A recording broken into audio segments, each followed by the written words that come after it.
setelah menjalani perawatan selama 24 jam. Bribtu RDW, anggota Polres Jombang yang dibakar istrinya tewas. Sementara pelaku Bribtu FN ditetapkan sebagai tersangka.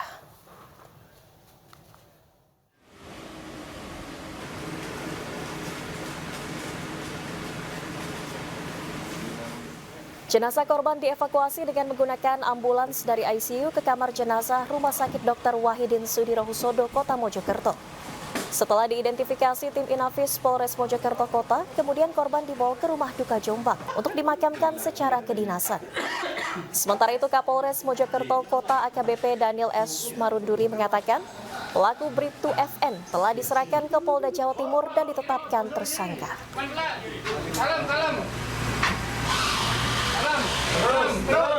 11.55 tadi kita dapat informasi bahwa korban RDW telah meninggal dunia secara medis.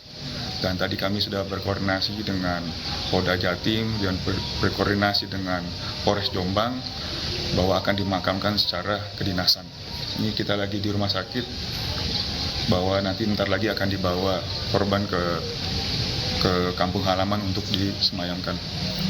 Untuk sementara dan motifnya sudah diketahui apa belum? Untuk motif masih didalami. Tadi saya sudah hubungi Krimpolda Jatim bahwa masih dilakukan. Sebelumnya pemirsa, seorang polisi wanita atau Polwan nekat membakar suaminya di asrama polisi Polres Mojokerto, Jawa Timur.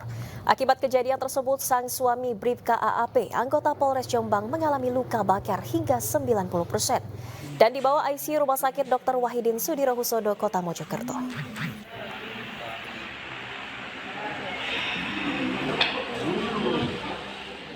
Pemirsa, polisi menangkap 2 orang dalam kasus penganiayaan bos rental hingga tewas. 2 orang tersebut diduga sebagai provokator. 2 orang pelaku yang ditangkap berinisial EN dan PC. Mereka merupakan warga desa Sumber Soko. Mereka dikenakan pasal 170 KUHP dengan ancaman maksimal 12 tahun penjara.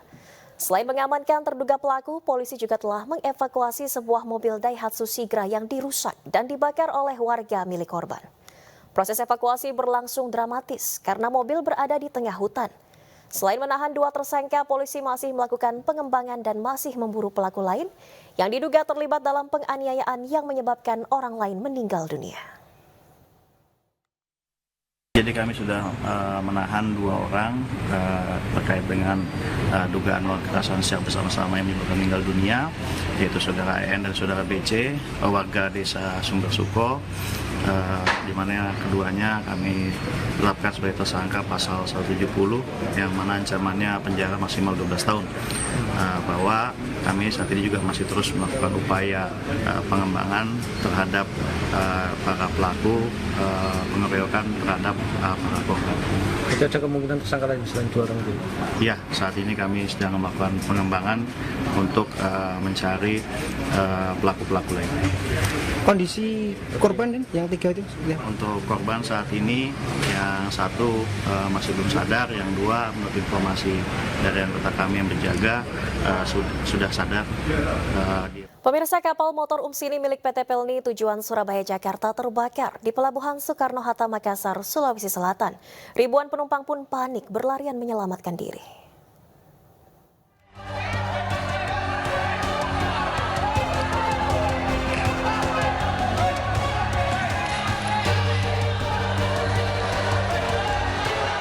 Ribuan penumpang kapal laut tujuan Surabaya Jakarta ini panik usai kapal KM Umsini milik PT Pelni yang hendak mengangkut mereka terbakar pada Minggu dini hari pukul 4:20 waktu Indonesia Tengah. Kebakaran menyebabkan kepulan asap hitam pekat menutup seluruh area pelabuhan Makassar hingga membuat penumpang sesak nafas. Sebagian penumpang tidak sempat menyelamatkan barang berharga dari dalam kapal dan langsung berlarian menyelamatkan diri. Sumber kebakaran diduga berasal dari percikan api dari motor bantu yang berada di kamar mesin dek. Belasan unit mobil pemadam kebakaran dikerahkan ke lokasi dan api berhasil dipadamkan pada pukul 9:03 waktu Indonesia Tengah. Sekitaran jam 4:16. Terus kemudian penumpang lari berhamburan keluar ya, seperti itu? Iya. Ada pemberitahuan sebelum dari pihak kapal bahwasanya kebakaran? Ada. Saat kejadian kapal mengangkut 1.677 penumpang dengan tujuan Surabaya, Jakarta, dan Kijang. Para penumpang kemudian diangkut menggunakan kapal pengganti ke masing-masing kota tujuan. Sementara itu penyebab pasti terjadinya kebakaran hingga kini masih diselidiki. Dari Makassar, Sulawesi Selatan, Syahrul Adiaksa, iNews melaporkan. Terima kasih Anda masih di iNewsroom. Pemirsa, aksi bela Palestina hari ini digelar di kawasan Patung Kuda, Jakarta. Sejumlah dukungan disampaikan agar genosida di Palestina segera dihentikan. Aksi bela Palestina di kawasan Patung Kuda, Jakarta digelar hari ini. Didatangi warga sejak pukul 13 waktu Indonesia Barat. Aksi diselenggarakan oleh Aliansi Rakyat Indonesia Bela Palestina, masyarakat umum, mahasiswa, serta sejumlah organisasi Islam. Aksi ini bertemakan bermiliar dukungan untuk Gaza dan Palestina. Masa prihatin dengan serangan Israel di pengungsian Rafah, di mana serangan ini menelan korban jiwa yang didominasi kaum perempuan dan anak-anak. Peserta aksi mengajak semua pihak bersatu untuk memboikot produk-produk yang terafiliasi dengan Israel.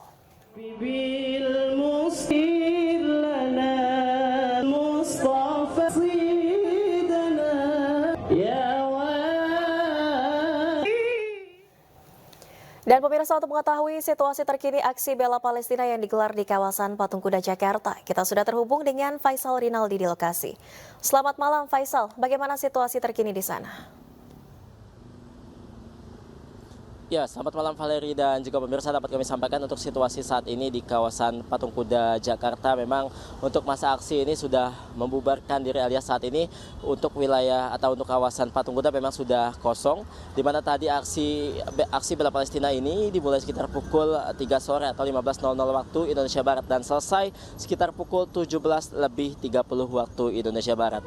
Valeri dan juga pemirsa, dapat kami sampaikan pula untuk situasi saat ini kami memantau memang arus lalu lintasnya sudah berjalan normal, di mana tadi saat aksi berlangsung memang Jalan Merdeka Barat dan juga Jalan Merdeka Selatan atau tepatnya dari arah Patung Kuda menuju ke arah Stasiun Gambir ataupun sebaliknya memang tadi sempat ditutup karena membludaknya masa aksi yang datang ke tempat ini. Namun untuk saat ini kami informasikan bahwa untuk situasi arus lalu lintasnya sudah normal kembali, alias Jalan Merdeka Selatan, Merdeka Barat ini saat ini sudah dibuka.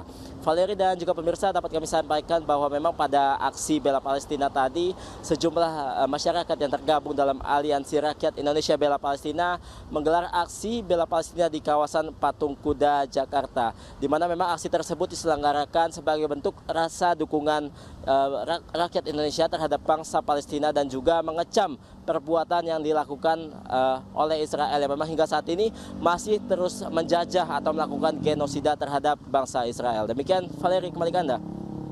Baik, terima kasih laporannya Faisal Rinaldi langsung dari kawasan Patung Kuda, Jakarta Pusat. Selamat bertugas kembali. Ya pemirsa, Polda Jawa Barat menyerahkan sepeda motor milik tersangka Peggy Setiawan. Motor tersebut digunakan sebagai barang bukti saat penangkapan. Ini apa, Bu? Penyerahan motor dilakukan oleh penyidik di Reskrimum Polda Jawa Barat kepada kuasa hukum Peggy. Menurut kuasa hukum Peggy, Tony RM, motor Peggy dikembalikan karena tidak ada kaitan dengan kasus pembunuhan Vina dan Eki pada 2016 silam. Motor dikembalikan bersama barang-barang keperluan Peggy lainnya. Tuh, lihat ada Qurannya di jok motor. Ya, kenapa nggak tunggu? Quran. Tuh, lihat ada Qurannya di jok motor. Jadi memang waktu di besuk juga memang lagi puasa itu. Waktu hari apa, Bu? Hari Kamis. Kamis ya. Tuh, lihat punya Peggy. Alat mandi, ada odol, ada sikat gigi, ada tuh odol. Untuk ini. Ya pemirsa, Peggy Setiawan yang diduga menjadi salah satu pelaku pembunuhan Vina dan Eki menjalani tes psikologi selama 2 hari. Di hari pertama Peggy telah diperiksa selama 6 jam dan di hari kedua Peggy dites dengan sejumlah alat peraga.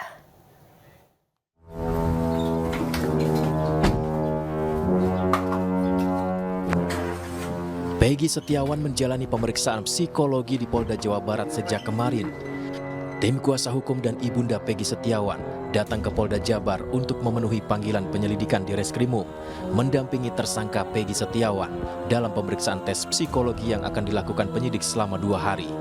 Ibu Peggy Setiawan tetap yakin bahwa putranya sama sekali tidak bersalah dalam kasus pembunuhan Vina dan Eki. Peggy menjalani tes psikologi selama 2 hari, di mana kemarin Peggy telah selesai menjalani tes pertama selama 6 jam oleh psikolog yang didatangkan penyidik di Treskrimum Polda Jabar. Usai menjalani tes psikologi di hari pertama, tersangka Peggy Setiawan alias Peron langsung dibawa kembali ke ruang tahanan di Polda Jawa Barat. Proses tes psikologi sendiri dilakukan selama 6 jam. Selama tes, pihak keluarga hanya dapat melihat dari luar ruangan. Tes psikologi dengan 5 tahapan, tapi kita cuma menunggu di luar, tidak tahu di dalamnya seperti apa. Itu totalnya berapa jam gitu? Tadi mulai dari jam 11, berarti berapa jam ya? 6 jam, iya 6 jam. Jadi apa aja Bu, poin-poinnya 5 itu apa aja yang diberitahu? Itu juga sudah diberitahu, tadi cuma ada 5 tahapan, ada misalnya dites gambar, kedekatan dengan keluarga, cuma itu aja. Tes psikologi ini dilakukan untuk mendukung pengungkapan kasus pembunuhan Vina dan Eki, di mana Peggy Setiawan menjadi 1 DPO yang diduga terlibat dan telah ditangkap Polda Jawa Barat. Dari Kabupaten Bandung, Jawa Barat, Yuan Pangestu, iNews melaporkan. Sementara itu pemirsa, Saka Tatal akan mengajukan peninjauan kembali terhadap kasus yang menimpanya. Langkah ini menyusul banyaknya kejanggalan dan fakta baru dalam kasus pembunuhan Vina dan Eki.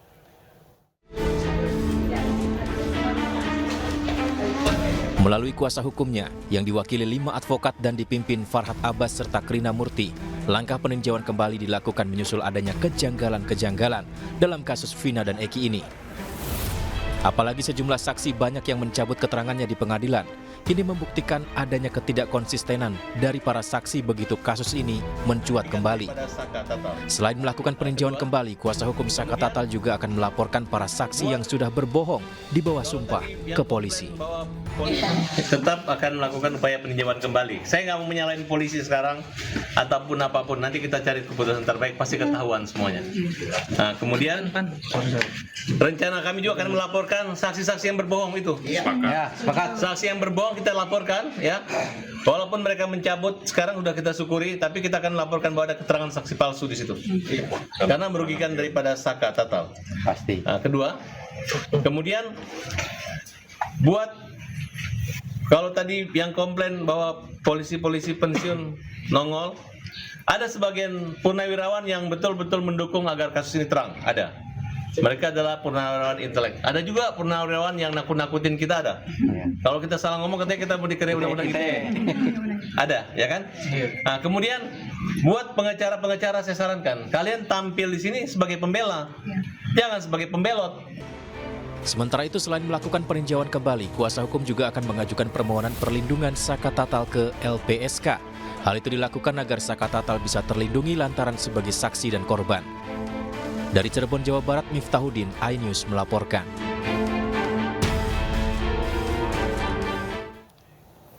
Pemirsa, keluarga salah satu terpidana kasus Vina mendatangi Peradi untuk meminta perlindungan.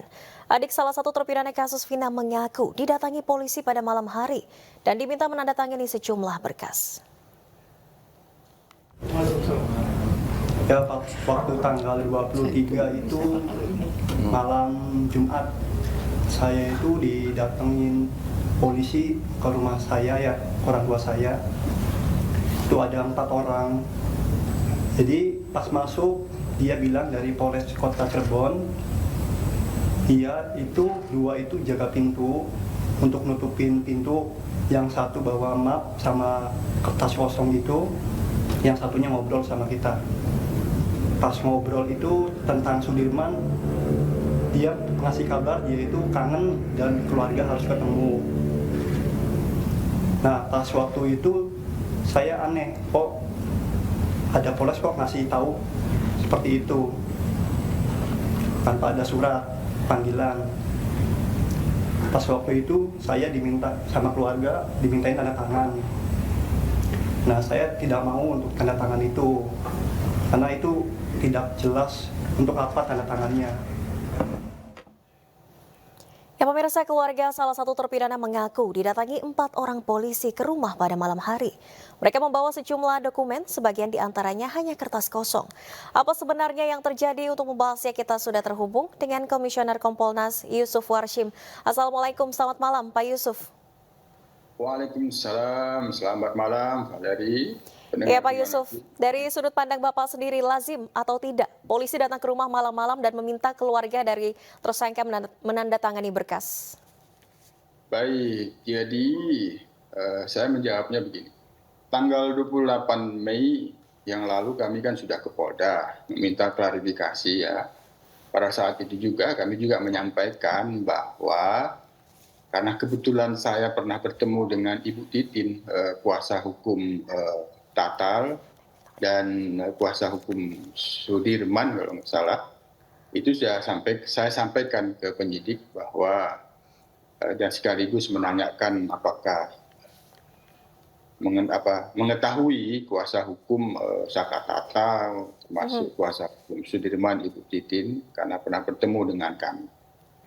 Nah di sini tentunya ketika ada komunikasi dari pihak katakanlah Saka Tatal, dari pihak penyidik atau dari pihak kepolisian Polda atau Polresta Cirebon yang itu diperintahkan untuk berkomunikasi dengan pihak keluarga, memang sepatutnya kalau memang itu masih didampingi oleh kuasa hukum, ada PH-nya, tentu sebaiknya sepatutnya kami sarankan berkomunikasi dengan kuasa hukum atau ketika pada waktu itu berkomunikasi mendatangi tentu yang harus yang sepatutnya ditanyakan apakah masih didampingi oleh kuasa hukum yang lalu Ibu Titin atau tidak.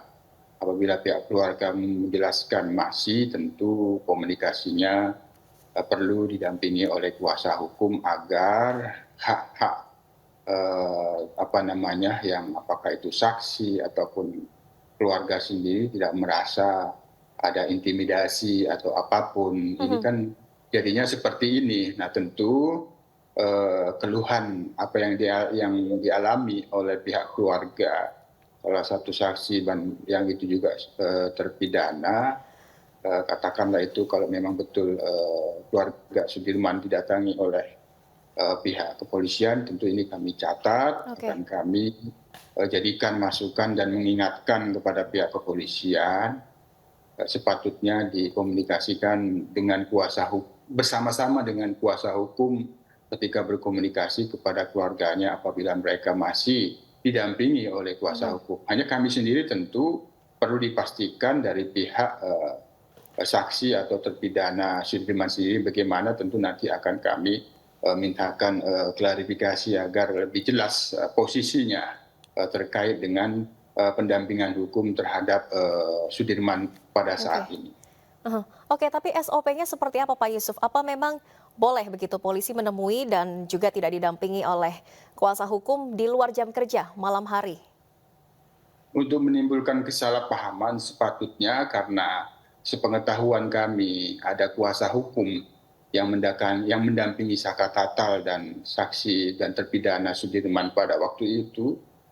Dan kami sendiri masih meyakini karena bertemu dengan Ibu Titin masih menjadi kuasa hukum, sepatutnya didampingi ketika ingin berkomunikasi agar tidak menimbulkan salah persepsi dan salah pemahaman. Nah, sehingga seperti ini seolah-olah ada intimidasi. Namun demikian, keluhan ini kami catat, akan kami mintakan klarifikasi kebenarannya apakah memang ada anggota kepolisian yang diperintahkan ke sana atau ini ulah oknum.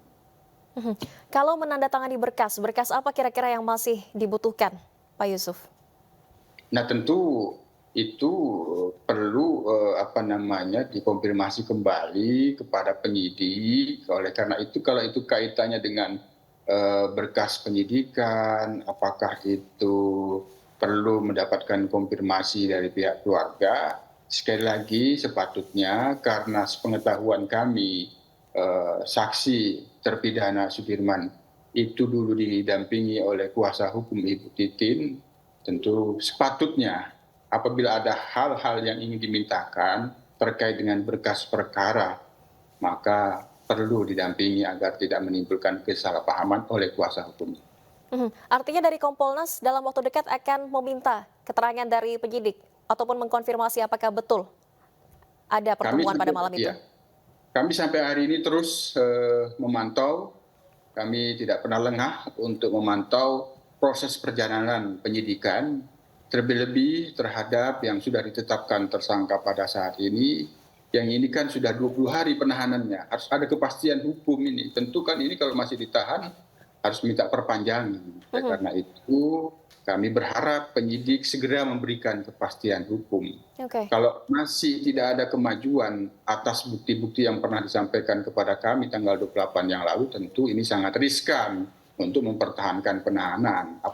Apalagi kalau ada pra-peradilan nantinya. Oleh karena itu kami mendorong, ini sudah 20 hari penahanan tersangka PS, maka segera kepastian hukumnya diberikan dengan bukti-bukti yang kuat, yang berkasnya itu dapat dilimpahkan ke jaksa penuntut umum atau tidak. Tentu ini melalui gelar perkara nantinya. Baik, terima kasih atas informasinya Pak Yusuf Warshim, Komisioner Kompolnas. Kami nantikan update selanjutnya. Selamat malam, terima kasih telah bergabung di iNewsroom. Kembali di iNewsroom, pemirsa, Ketua Umum PSI Kaisang Pangarep berbicara mengenai keinginannya untuk berduet dengan Anies Baswedan di Pilkada Jakarta tahun ini. Namun keputusan maju di Pilkada akan diputuskan Kaisang pada Agustus mendatang.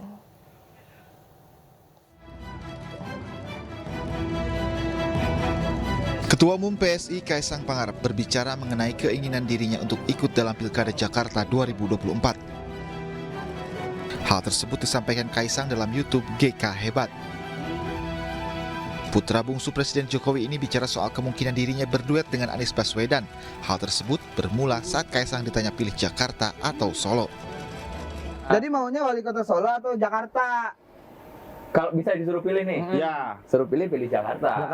Pilih Jakarta. Mau maju berarti atau sekalian gubernur, pilgub kan bentar lagi. Bentar lagi pilgub. Mungkin duet sama Pak Anies kali ya. Pak Anies.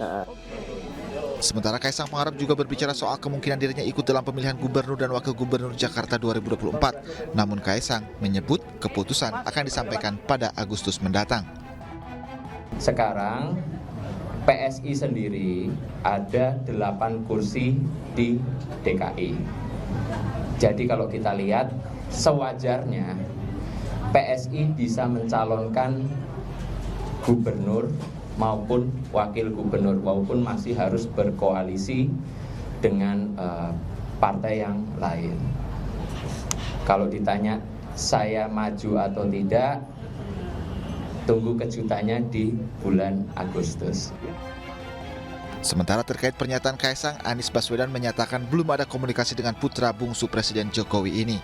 Tim Liputan iNews melaporkan.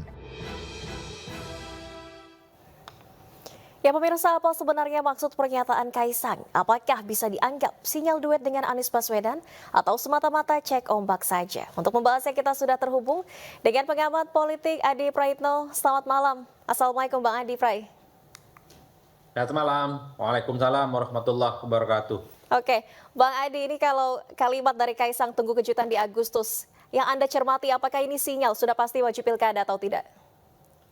Ya, saya sebenarnya termasuk yang bisa akan menebak bahwa kemungkinan besar Kaisang itu akan maju dalam pilgub. Saya kira korespondensi historis politiknya ada dua.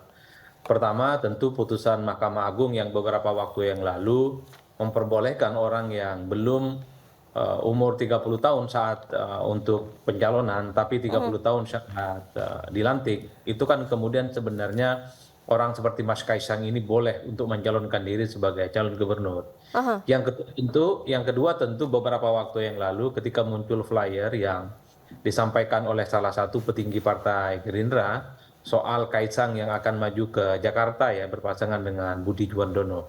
Jadi dua variabel inilah yang sebenarnya makin menebalkan satu keyakinan bahwa Kaisang sebenarnya akan menjadi salah satu sosok yang sangat mungkin untuk maju dalam Pilgub Jakarta. Bagi saya justru bukan kejutan kalau kemudian Kaisang tidak maju dalam pilgub karena instrumennya sudah memenuhi, syaratnya sudah memenuhi. Putusan dari Mahkamah Agung sudah keluar bahwa umur 30 tahun saat pelantikan jadi gubernur itu sudah memenuhi kriteria di mana Kaisang yang per hari ini 29 tahun, tapi kalau nanti saat dilantik itu sudah cukup 30 tahun.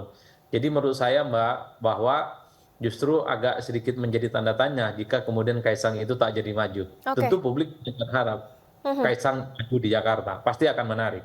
Oke, justru besar kemungkinan akan maju. Tapi Bang Adi Pray, kalau kalimat tunggu kejutan di Agustus, ini berarti cek ombak atau mencari perhatian dari warga Jakarta?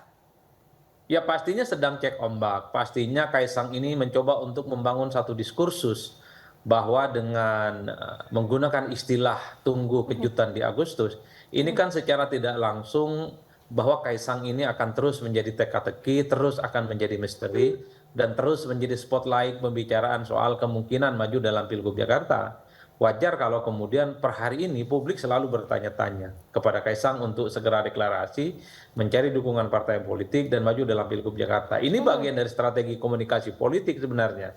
Supaya Kaisang itu terus diperbincangkan sebagai salah satu sosok yang potensial akan maju dalam Pilgub Jakarta. Tapi secara prinsip sebenarnya publik sudah cukup hakul yakin bahwa Kaisang itu akan memanfaatkan kesempatan ini, terutama keputusan dari Mahkamah Agung akan bertanding dalam Pilgub Jakarta. Jadi sudah maklum sebenarnya kalau Kaisang akan maju dalam Jakarta. Justru bagi saya agak aneh, agak menjadi tanda tanya kalau kesempatan ini tidak digunakan. Bang Adi Pray, tapi Kaisang ini kan wajah baru di bursa Pilgub Jakarta. Seberapa besar kansnya untuk bisa berduet dengan Anies? Kalau bicara tentang duet Anies, beberapa waktu yang lalu salah satu pengurus PSI kan sebenarnya membantah. Itu adalah statement yang sebenarnya bercanda ya. Dari berbagai penjuru mata angin sebenarnya untuk menerima Anies dalam lokus koalisi dengan PSI dan Kaisang rasa-rasanya agak sulit. Karena apapun jangan hanya dilihat Kaisang ini ketua umum PSI, tapi yang dilihat Kaisang ini adalah replika politik dari Jokowi yang kita tahu bahwa Jokowi dan Anies merupakan dua sosok yang bagi saya per hari ini itu sulit untuk bisa dipertemukan.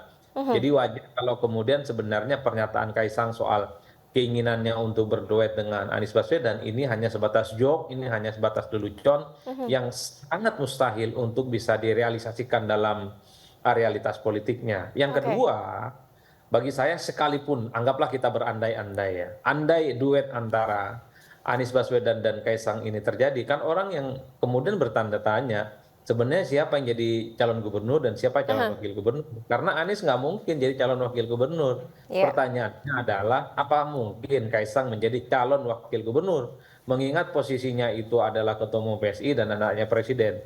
Bagi saya disinilah kemudian letak kerumitan bagaimana Kaisang dan Anies sulit untuk bisa bersatu sama yang lainnya dalam Pilgub Jakarta. Oke, baik, kita sama-sama tunggu ya Bang Adi Pray kejutannya di bulan Agustus nanti. Seperti apa kejutan seperti yang disampaikan Kaisang. Terima kasih banyak atas informasi dan insight-nya Bang Adi Prayitno, pengamat politik. Terima kasih telah bergabung di iNewsroom. Ya pemirsa, Wali Kota Medan Bobi Nasution berencana maju di Pilkada Sumatera Utara. Suami dari Kahiyang Ayu itu mulai mendatangi sejumlah partai untuk mendapatkan dukungan.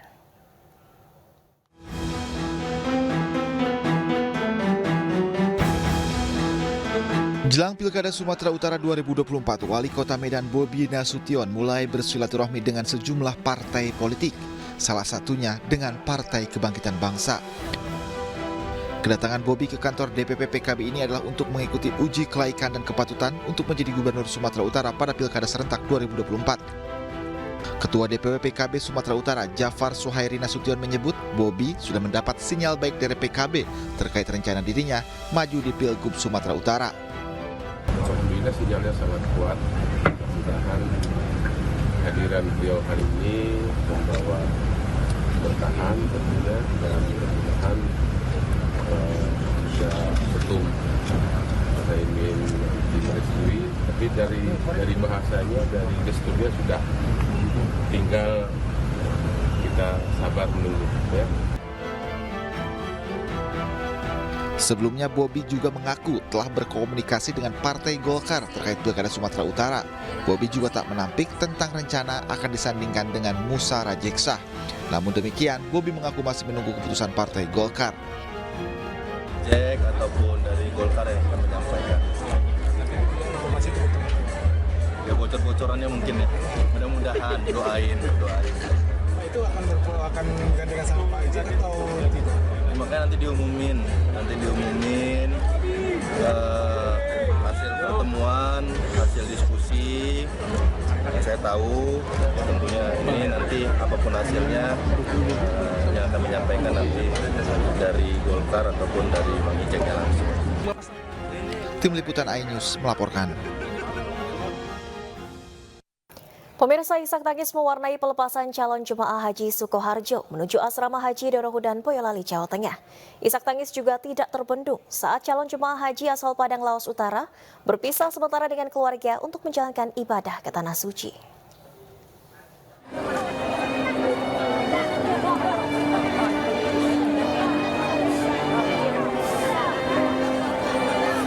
Isak tangis mewarnai pemberangkatan calon jemaah haji di Masjid Raya Gunung Tua, Kabupaten Padang Lawas Utara, Sumatera Utara. Para calon jemaah haji dan anggota keluarga tak terbendung menahan air mata saat berpisah sementara dengan keluarganya untuk menjalankan ibadah haji ke Tanah Suci.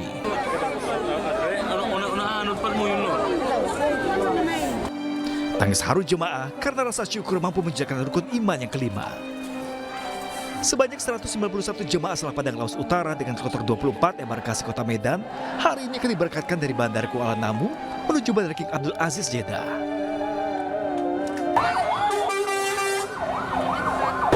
Merasa terharu, bagaimana sih gitu. Harapannya Pak? Harapannya mudah-mudahan selamat, sehat, menjadi haji yang mabrur. Isak tangis juga mewarnai pelepasan calon jemaah haji Sukoharjo dari halaman pemerintah Kabupaten Sukoharjo menuju asrama haji Dorohudan, Boyolali, Jawa Tengah yang juga akan diberangkatkan hari ini menuju Arab Saudi. Hati-hati ya. Ratusan pengantar hanya bisa memadati depan pintu gerbang komplek pemerintahan kabupaten tanpa bisa bersentuhan langsung dengan keluarga untuk menjaga kondusivitas.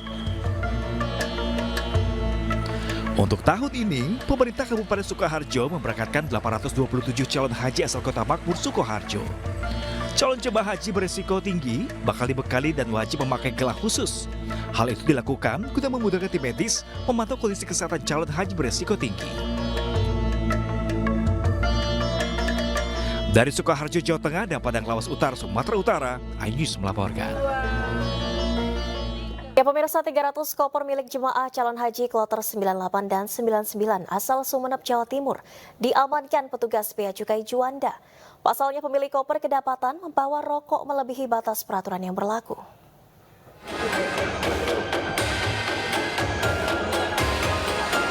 Paket-paket ini bukanlah barang terlarang, namun jika dibiarkan lolos terbang, dipastikan pemiliknya akan mendapatkan sanksi keras dari negara tujuan. Ya, paket-paket ini adalah bungkus rokok berbagai merek yang diamankan petugas Bea dan Cukai Bandara Juanda, Jawa Timur. Ribuan bungkus ini diamankan dari 300 koper jemaah calon haji dari kloter 98 dan 99 embarkasi Surabaya. Adalah ketentuan bukan dari kami tetapi dari bidang lain ya, karena batas barang bawaan yang berkaitan dengan rokok itu sepanjang ya, satu untuk kepentingan jamaah, yang kedua tidak melebihi ketentuan tiap orang itu 2 slop, itu tidak ada masalah. Tetapi kalau lebih dari itu maka itu menjadi evaluasi tersendiri dari teman-teman AFSEK maupun teman-teman yang menjaga lalu lintas barang yang ada di embarkasi Surabaya ini, yang melalui X-ray itu harus dilakukan evaluasi atau pengambilan barang. Petugas mencatat hingga saat ini, barang yang paling banyak disita adalah gunting, rokok, alat pemanas air, dan alat penanak nasi. Kloter 98 dan 99 membawa paling banyak rokok, sementara dari kloter 44 asal Surabaya membawa alat penanak nasi dan alat pemanas air yakni sebanyak 130 buah. Dari Surabaya, Jawa Timur, Yuda Prawira, iNews melaporkan. Pemirsa, petugas pengamanan di Arab Saudi menerapkan aturan ketat menjelang puncak ibadah haji. Jemaah diminta melengkapi dokumen administrasi sesuai aturan jika memasuki area Amsyair, Arafah, Musdalifah, dan Mina.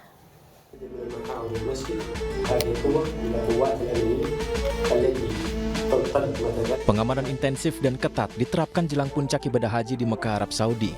Pemerintah telah menyiapkan gugus tugas demi kelancaran ibadah haji 2024. Gugus tugas merupakan gabungan Angkatan Darat dan Udara Arab Saudi, Angkatan Khusus, Angkatan Pertahanan Sipil Haji, dan Paspor Kontrol. Gugus tugas berkolaborasi dengan banyak pihak mulai dari lintas kementerian, masyarakat umum, tenaga medis yang disebar di Mekah dan Madinah. Demi mencegah berbagai macam gangguan yang berpotensi jalannya keamanan dan keselamatan jemaah haji, tim gugus tugas meminta seluruh jemaah memastikan kelengkapan dokumen saat akan memasuki area Amsyair, Arafah, Musdalifah, dan Mina. سواء المرورية أو الأمنية أو دوريات حفظ النظام في مراكز الضبط الأمني وعلى مداخل مكة المكرمة والمشاعر المقدسة وكذلك والطرق المؤدية إليها. وأيضا هذا العام استهدفنا أيضا أن يكون لنا قوات خاصة في المواقيت لمنع تدفق الحجاج الذين لا يحملون تصاريح نظامية. هناك أيضا إدارات وتنظيم حضورية على جميع الطرق أيضا في المناطق المحيطة في المنطقة المركزية والمشاعر المقدسة. نهدف أيضا إلى رفع مستوى جودة هذه الخطط وأيضا إلى وصول الحجاج إلى منطقاهم سواء يوم التروية أو أثناء التصعيد أو النفرة بجسر وسهولة. Mematuhi aturan, salah satunya dengan menggunakan visa haji menjadi syarat mutlak bagi para jemaah, di mana pihak pengamanan dan keamanan Arab Saudi mencatat sejauh ini telah ada 153.000 jemaah yang masuk dengan visa non-haji dan mendapatkan sanksi tegas. Dari Mekah, Arab Saudi, Tim Liputan iNews melaporkan.